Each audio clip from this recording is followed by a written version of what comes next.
rated mature audiences only. Viewer discretion is advised.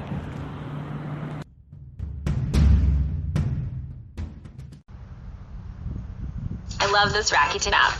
Look at that. I open the app, find the store that I want to use, start buying, and gets me tons of cash back. I just got paid to shop. My favorite thing about Rakuten is just getting money back in the mail. I mean, who wouldn't want cash back? Sign up today and get cash back with Rakuten.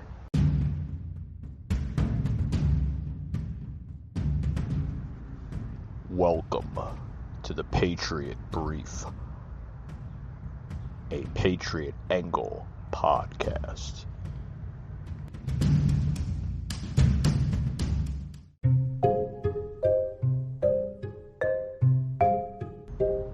All right, folks, welcome to another edition of the Patriot Brief. Today we're talking about just something very sensitive. Not only on the show here of the Patriot Angle podcast, but I want to get into a lot of sensitive topics here on the show. Folks, we are basically entering a totalitarian state of mind, so to speak, an age, a brand new age of a society. A lot of people are coming to call it a new generation here in America. We are suffering from literally liberalism, socialism, and just downright chaos from the far left. Now, I want to get into what's been going on now in the country since the pipeline has been they're calling it so-called hacked, basically not operating right. When will it happen? We don't know. But the gas shortage here in 2021 is basically affecting every state in the country. A critical gas line to the East Coast ping on that one, is basically slowly reopening after a ransomware attack shut it down, according to CNET, and caused a supply crunch. A major, basically, what's going on, folks, is it's major. No doubt about it. A lot of people are blaming it on ransomware attack, cyber attack. Cyber attacks are very real. We don't know what went on. But all of a sudden, the Colonial Pipeline company says it will take several days for the product delivery supply chain to return to normal, Colonial said. In an update posted to its website on Wednesday, some markets served by the Colonial Pipeline may experience service interruptions during the startup period. So, folks, has this been affecting the country? Mainly the East Coast. Mainly the East Coast, because this pipeline runs towards the East Coast. Not only does it help the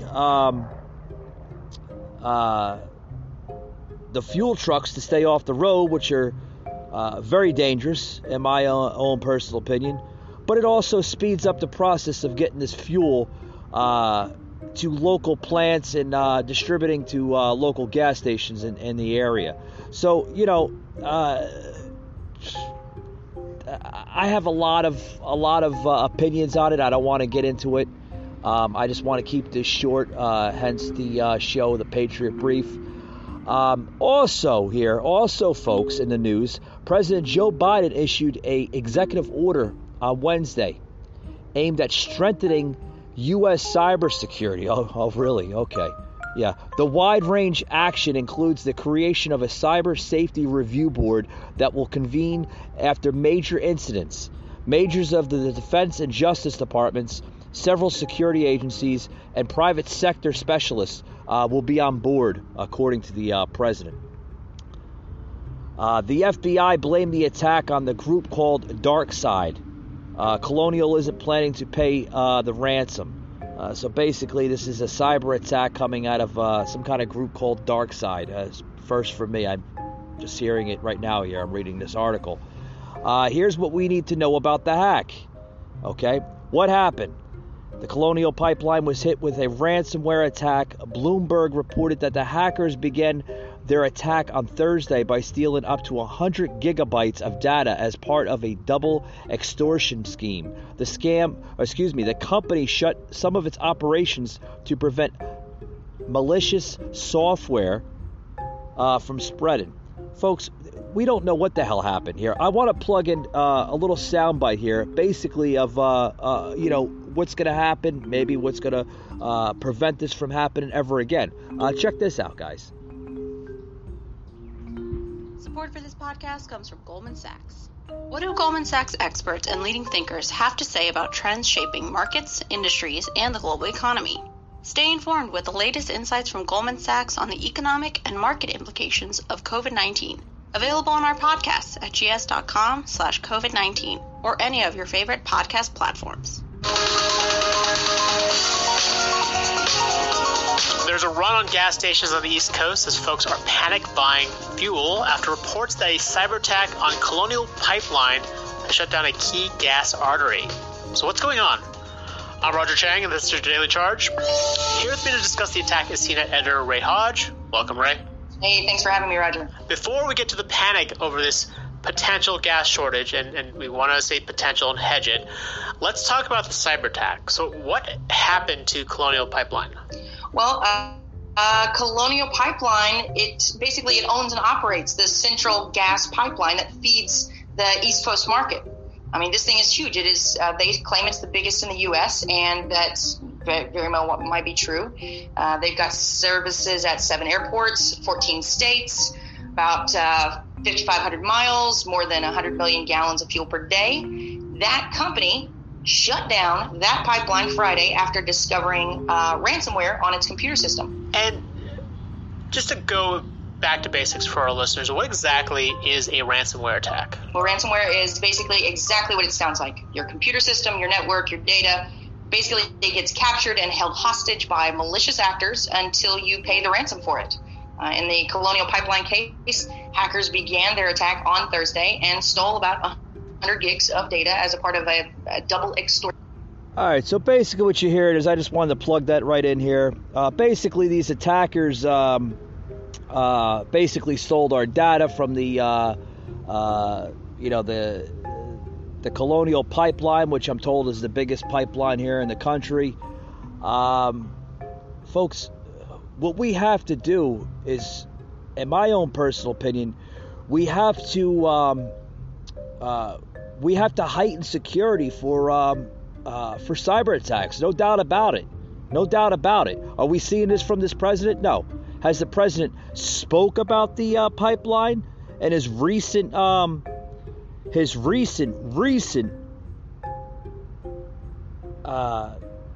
speech to his 6 governors? Yeah, he had a basic I guess a Zoom call or something with these governors, all mainly Democratic governors. Folks, we have to continue to strengthen our country. We have to not only keep it strengthened, but folks, we have to continue to keep this, going. No doubt about it. No doubt about it. As you can hear, I'm outside here. I've decided to take the podcast outside. It's beautiful outside today. I got planes flying over the house here. I got birds chirping. It's a beautiful day. So, I wanted to do something a little different here on the podcast. But, folks, this is just idiocy at its best. When will it end? Hell, we don't know.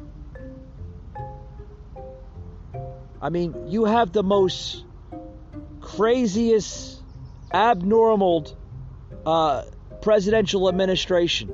But like I said, we're talking about this hack here today on the brief. This Colonial Pipeline hack. A lot of people are blaming it on a group called DarkSide, some kind of hacking group. We don't know what happened, folks. We do not know what happened. There's a lot of accusations, but not enough questions and answers to those questions. So I want to plug in this soundbite here of President Biden literally meets virtual with a bipartisan group of governors, 6 governors, mainly Democrats. I think there was like 1 or 2 Republicans in there, mainly rhinos here. Check this out. Did not mention a damn thing about the pipeline hack. Check this out, guys.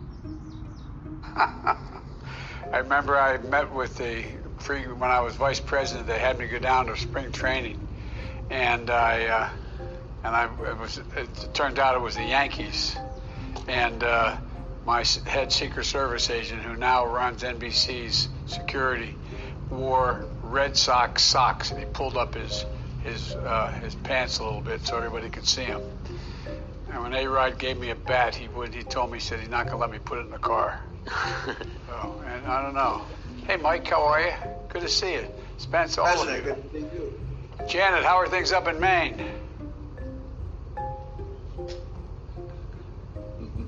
Great, Mr. President. Sorry, am I muted? You're unmuted now. Hi, Tim. How are you? I know Minnesota's great, but it can't be as nice a weather as there is in Mexico now, is it? Anyway, you all are nice to take the time. Summer. Yeah. Well, I'm just waiting for them to tell me when we get going here, since we're live streaming this. You're good. All right, folks, I'm going to fast forward here on this video here. I'm plugging in a soundbite from yesterday's White House virtual Zoom meeting here with Biden here with these, what is it, about 8? Excuse me, I thought it was 6, but yeah, 8 governors here. 8 governors. He kept, I'm getting confused like Joe. I thought it was 6, but I had to count the boxes here. There's 8 screens, 8 Zoom screens for the president. So he's speaking to 8 governors, mainly Democrat. I think there's like I said, 1 or 2, maybe 1 or 2 Republican governors in here. I'm gonna fast forward here, folks. You can listen to the president here, literally, not talking about the importance of this country, that we have a gas shortage now in the country, among other crises here in the country, with not only the gas line crisis, but we have a humanitarian crisis at the southern border. Not talking about those key issues, but what is he talking about? Coronavirus vaccines. The whole damn Zoom call was nothing but vaccines. I mean, folks, what is going on with our government? And listen in how he's influencing it, and how these governors across the state, because Biden's like, what are you doing to get people to get more motivated to get a vaccine? Check this out. This is nuts. Now, churches, hugging grandparents, quinceañeras, all of those things that we care about. We want people to understand that the vaccine is really the key to ending that. And that's one area where we could use some help from the White House and others, and that is modeling what a fully vaccinated person can do. I like to say that we have fully vaccinated people, we should start acting like it. And that's a big motivation to get the unvaccinated to want to get vaccinated. Next up, we focus on the who, and I think, Mr. President, this may be the most important of all. Through our research, it became clear that people trust their family doctors, their local community leaders and church leaders, their family, friends, and neighbors a lot more than they trust government on this issue. Yeah, no kidding. No kidding about that. Voices to empower them. Governor, I think that was governor of vaccinations. What governor was that? I think that was the governor of Minnesota that said that. Yeah, he actually admitted people trust private employers and family members and neighbors than they trust the government. Yeah, can you believe? Yeah, I agree with that, Governor. Which leads to the third, and the other governors have talked about this, so I won't take as much time, but the where is so important for this next phase and the next group of people, now that we have enough vaccine for everyone.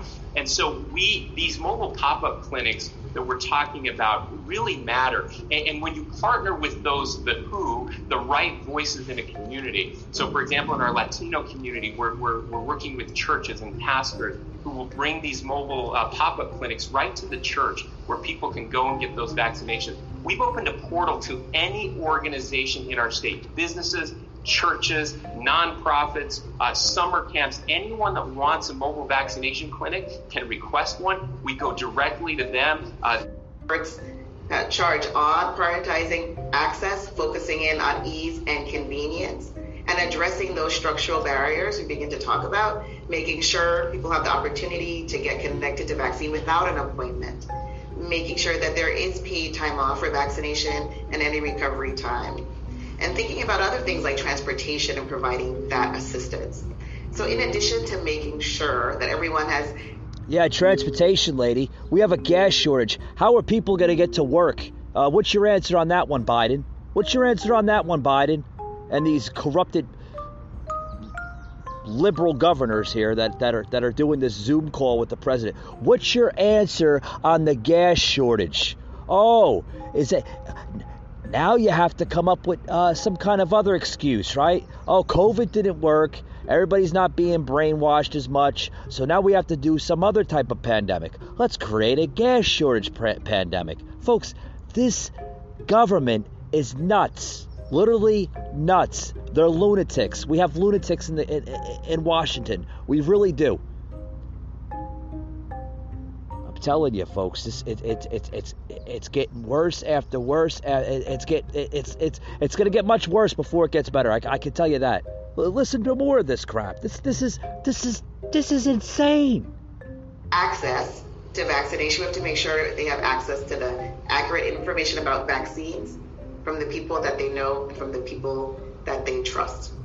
So making sure that everyone, that is every person, every community, can benefit from this scientific discovery. We could all agree that's how we all together get to the other side of the pandemic. So just as I wrap, I want to say, we know equity does not happen by default, and it never has. So thank you for all you're doing, for sustaining this commitment, and of course, for your leadership. Well, thank you very much. And now I want to bring in Governor Baker, Massachusetts, and Governor Lewis facilities, because I don't have automobiles. So anyway, I don't want to hold you up from the game here either, Charlie, but you've been doing a hell of a job across the board. You really have. Hope that doesn't ruin your reputation coming from a Democrat, but you're doing a hell of a job. Thank you very much. Thank you very much, Mr. President. And I'm going to also give Jeff Zients and his team a shout out for all the work they've been doing to help us, help you, the American people, succeed in getting vaccinated. Massachusetts is number 2 in the country. We have about 74% of our adult population that's gotten a first dose. My friends north of us in Vermont are to catch up to them. But our program was basically mass vaccination sites, did about 1 million shots, but we also had regional collaboratives with local boards of health and local providers in areas where we had a lot of geography between and among people. We had tremendous participation from our healthcare community, all the way from the hospital systems to the physician offices, and our community health centers were a big part of the show for us very early on. And with respect to equity, one of the places we started I'm going to turn this garbage off. Why is he not explaining how the biggest pipeline in America was shut down by hackers or some kind of unknown source? Enough of the damn vaccine already. Enough of it.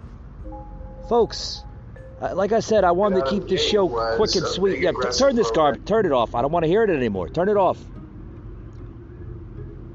Folks, I want to keep this short and sweet. We have to get this country back. We have to get it back in the midterms next year. We have to get a better leadership in this country, much better leadership. Folks, it's on you. It's on you, the American people. It's time to get to work.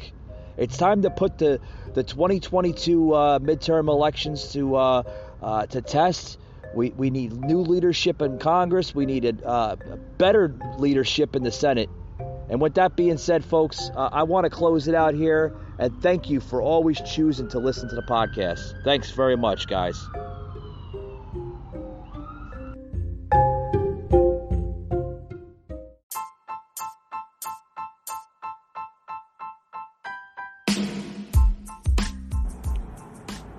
You just heard an episode of the Patriot Brief,